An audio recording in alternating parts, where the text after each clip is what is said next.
Bernie and I have made friends. Oh, it's right here, buddy. You got to eat it. Come on. Sit. You are a little bit of a slobberer, but hey, I worked with a St. Bernard named Dagny who lives with my buddies in Laguna Niguel, and I learned all about the slobbering. All right, so this is Bernie's roadmap to success. I have a handful of treats here to keep him interested. Down. Down. There we go. All right, so as I just got done talking about to the Guardian off camera, he's had 5 homes. And I think that, and Sam, who's filming this, I think made a really good observation. I think that he learned early on, well, maybe not necessarily early on, but somewhere along the way, he learned that he can kind of motivate people, move people around through what some people might perceive as aggressive behaviors. And sometimes it's just they happen to bark and somebody walks away and he learns, oh, I have a big bark. And so sometimes this is just not an aggressive dog, and from what I've seen, I don't see a dog that's aggressive. I definitely do see a dog that has some resource guarding issues, and any dog that is a resource guarder will bite you if you try to take their stuff away, because that's the whole reason they're guarding resources in the first place. But I wouldn't be able to interact with him like this. We wouldn't have been able to meet him as easily as we did, and there's a lot of, his body wasn't stiff, he wasn't pacing around. There was a lot of indications that tell me that he's probably just a misunderstood dog.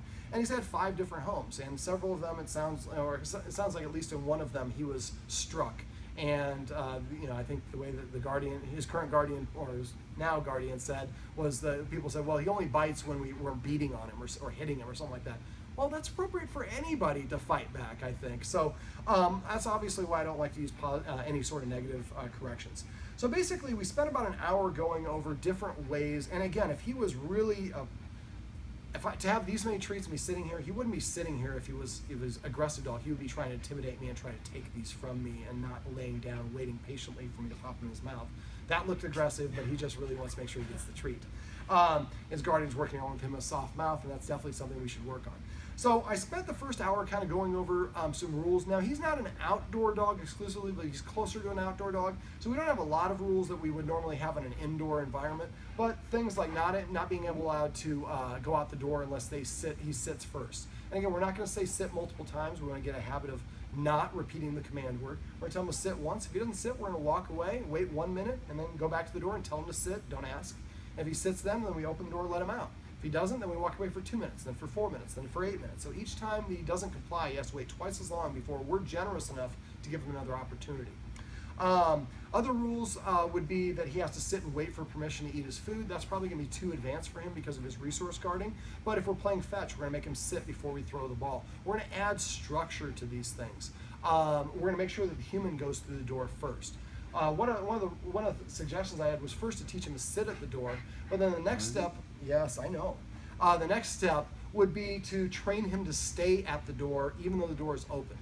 Now, we don't want to use harsh leash corrections for that, so what I would do is go to the door and just reach for the handle. Put him in a sit first, and as soon as you reach for the handle, he's going to get up. Oh, the door's about to open. I'm going to get ready to run out. Pull your hand back, tell him to sit. Wait for him to relax to a calm state of mind. If he's worked up, it's not a good time. Wait for him to settle. Yes, I know, I'm going to get you one in a second. Then as soon as I can actually reach all the way and he doesn't get up, then I'm going to touch the handle. I might just touch it or jiggle it a little bit. Down. It's like I'm getting impatient. You're not giving me them fast enough. So we're going to break it down in individual steps, which is something we went over during the session, is we want the dog, we'd like you facing this way a little bit better. There we go. Okay. And so we want the dog to learn that just because the door is open doesn't mean I can go through it. So we're going to break down the process of going through the door step by step and helping him practice and teaching him the behavior we want till eventually we can go fling that door wide open. He sits and looks up at us and say, where's my command word? Now to assign the command word, every time he goes through the door, I might say the word, let's do this. I might say the word freedom or release. It's over there, buddy. Yeah, eyes are not very good. Come here, buddy. Let's try it this way. There you go. So, and again, we went through kind of a problem-solving method of breaking things down in individual steps, one at a time, and helping the dog practice each individual step without the elements of the real-world situation, and only moving to the next step once the dog masters the first step. If we don't teach our dog how to behave, that's on the dog, that's on us, not on the dog. All right, let me see. I'd also like the guardians to get into the habit of petting him with a purpose. Let's say I want to pet him for no reason. Tell him to sit, sit. Then I'm going to pet him under his chin and get a wet hand. But for dogs, when they feel good about themselves, their nose is parallel to the ground or tilted up. So I want to try to tilt his nose up when I'm petting him because I want him to feel good about things we want, like petting him for doing desired actions and behaviors. I saw a number of examples of the guardians petting him for undesirable actions and behaviors. And again, what Sam talked about earlier, he probably was displaying certain behaviors and people reacted, and he interpreted that that's a way to motivate and move them around. So the more that we pet him with a purpose, asking him to sit, then we can pet him. After a while, he'll learn I have to go and sit in front of the human as my way of getting them to pet me, not paw at them or invade their personal space or jump up at them. Down. There you go. We're almost out. I got one left, buddy. All right, so we also want to use passive training. So every time he comes to us, we're going to pet him and say, come, or here. Every time he sits, we're going to pet him and say, sit, or lays down, or whatever the case may be. When he goes to the door, every time he goes to the door, we might say out, or exit, or freedom, or whatever the word is. Sit.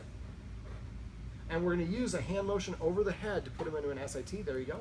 Sit. And then let him, and just say just the command word. A lot of people say good dog or good boy. If we say that for everything, it doesn't mean anything. So what I do is I only want to say that when he's doing a specific act. I'm just going to say what the act is. So if he sits, I'm pet him and say sit. If he comes to me, I'm pet him and say come. Not even good come. Just sit, come, here, whatever, crash, whatever the word is. Yes, you're such a big boy. But if he invades our personal space and we pet him, that's what we're training him to do. So instead, if he does this and he's not listening, then I could stand up and use the escalating consequences, which is something else I went over the guardian. However, I don't want the guardian to use those if he is in a confrontational mode. The better thing to do then would be just simply to leave, and leave in a measured way. Don't run away from him. Sit. There we go. That's what we call a negative punishment. We're just going to remove something from the equation the dog likes, in this case, the person. So if he jumps up, we can turn away from him or come march towards him. Either one of those methods works for different dogs. If he does it a second time, I would immediately leave. Remember, you have a window of 3 seconds to either correct or reward your dog for them to understand what the connection is. And other watchwords that I want to go over. So number one, if somebody sees we're petting the dog without a purpose, we're going to say the word paycheck. That person stops, and we say sit. Sit. Sit. What? It's right down here, buddy. Sit. And then we can tell the person, I asked him to sit before you came in. But stop petting him when he demands it. Instead, make him earn his attention by doing a desired action behavior. That's the benefit of passive training, is we're rewarding him for the things that we like him doing, and we're ignoring or leaving when he does the things that we don't want. Other watchwords we should use is rerun or repeat if we're saying the command word over and over again. The more we say it, the less we mean it, so only say it once. Also, if we're saying the word, different versions of the word. Most people have 7 different commands for every command action. So come here, over here, boy, whistle, tap my dog's name. So instead, come up with a list that's concise, that of just the command words. Now in his situation, because there's a little bit of heaviness here, I would suggest that the guardians come up with fun command words. You can tell him to lay down, sure, but I say crash for my dog, or chill. So if you say chill and the dog lays down, your friends laugh, you brought some levity to the situation. The dog knows it made you happy. It breaks the tension. And the guardian here is a little bit worried. When we came out, she said, hope that you can help me, because you're kind of his last resort. So we want to make sure that it's a happy situation for him, that he feels good about these things. And the more that we can bring humor into it relaxes the humans. Human psychology is better. The dog is going to perceive that and have better dog psychology as well. Let me see. So rerun, vocabulary if you're using a version of the word. So make a list of what the command words are and just use just those command words. Let me see. Training dogs new exercises and tricks. Bernie, stop photobombing. I'm over here. Can help build their confidence. Now, he is not a scent dog, but you could use scent, and there's sometimes scent games. Sometimes you could take a treat like this, sit, and you can go like drag it, if I can do it, back and forth like you're drawing a chalk line, if I can do it, and then go around the corner, and then you watch the dog, and he'll learn, when he learns to do this, he'll start sniffing. It goes around the corner, and then around the corner, right here, buddy. There you go, he's on it. So he's sniffing. Smell it. Yes, but he doesn't have dexterity of it yet. He's going to the beginning and the end, so sometimes you have to come back and lead him here. And then there's a treat at the end. That's a good reward. that trains me to use my nose, and that's how dogs should meet, is by using their nose. So that's a great little game. So when you do it, I just try it. At first I just go around a corner, but eventually you might go into a room where you have the dog outside and you hide 15 treats and you tell him, find it or hunt or whatever it is, and then he goes in there and it gives him something interactive to do. I also like teaching the dog. Just like humans, when we learn a new skill set, we have a sense of pride and a sense of accomplishment. I'll stand up, make it a little bit easier. You could say seated. But the more skills that he learns, the better he feels about himself. It also gives us the ability to redirect him. One of the things that Sam likes to teach is a hand targeting exercise. Sam is my apprentice who's filming right here, who is awesome. So come here, buddy. So what I do is I flash my hand. When he touches it, I put a treat there. And then I'm going to flash this hand. Touch. And you can come up with a command word for that. And then after a while, if the dog is doing something you don't want, and you say, Bernie, touch. Touch. Now we just did this. This is the first 3 or 4 times I've done it. I don't know if anybody else has done this with him. But eventually you say touch, and the dog runs over and smashes his nose against your hand. If he's about to start reacting to somebody, you say touch, you redirect him into something positive. Dogs can only focus on one thing at a time, so you took away what he was reactive to and then redirected him. Now he's not even thinking about the construction guy or whoever it was that he was reacting to before. So, all right, so right now the Guardian is petting without a purpose, but she'll get into the habit of doing that. All right, also for feeding, make sure that the Guardian eats something first. Dogs eat in the order of their rank. So what I would do is eat first, then I would prepare his food and do the hand feeding or the bowl feeding or whatever we're doing so that he sees the human eating first. Ideally, eventually, we'd like to get to the point where the dogs are eating all together, but one at a time. They're all sitting here waiting. The way I assign a command word is every time Bernie takes the first bite of his bowl, I might say the word feast. And I don't say that for the other dogs. So the other dog's feast doesn't mean anything. But Bernie, when I hear feast, it means that I'm getting a treat, getting my food. After a while, then I can say feast, and Bernie goes and gets it, and the other dogs don't.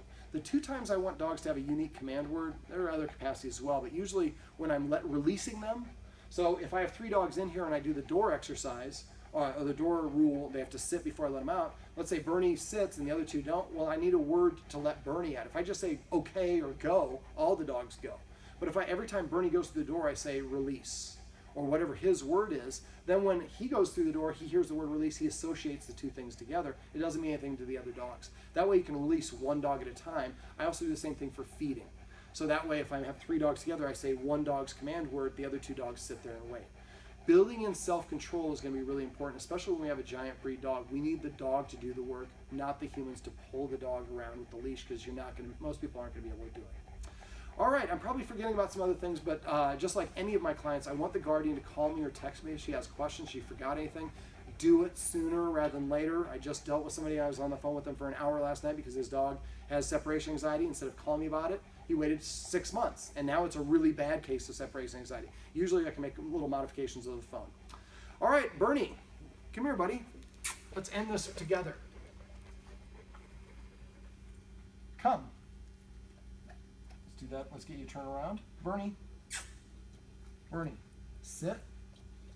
Also, that's another little thing that I always try to go to. If you take it away and the dog, you saw I came back to him. So I always try to keep it within an inch of his nose. Bernie, you're looking pretty good, buddy, even though you think you're eating those, you're actually not. They're falling on the floor. All right. This is Bernie. This is his roadmap to success. Remember, everything you do trains your dog, only sometimes you mean it.